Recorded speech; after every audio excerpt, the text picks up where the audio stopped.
I'm a lawyer in Southern Africa, working mainly in human rights and environmental work for about 30 years.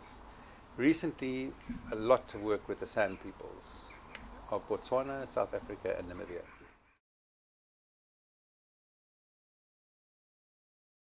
I think everyone who came here is already an Earth Jurisprudence person.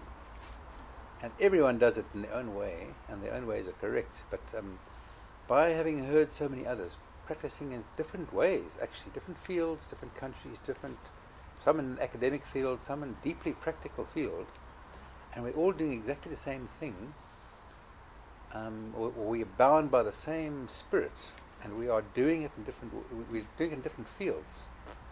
And my understanding of it has actually become, most of the wisdom we've got here has been on a spectrum of opposites. And it's become more specific to me in some ways. I've learned a lot of detail about it. At the same time, the purity of the simplicity of it has also come across. So it's become almost more simple, but more complex at the same time.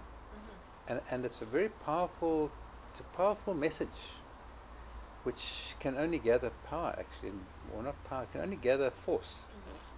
And after some days of being more of a theoretical one and practicing in my own world, I really feel held by this invisible thread with all those other people doing it, and quite excited being part of a movement that has got such a strong calling to us, to our deepest roots.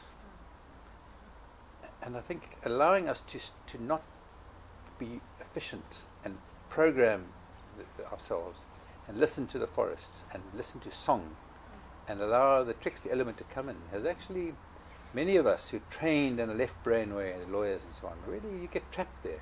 Even though you have potential, you get stuck in the comfort zone.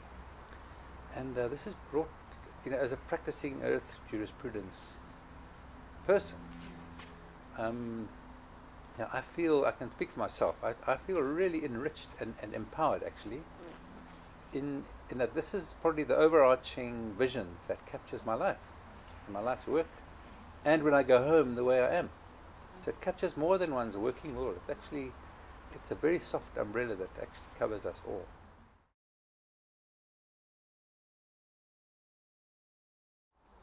To some extent, working as an environmental lawyer can become a little bit complacent. You're doing good work, you can go home and you can be satisfied that you're just doing fine.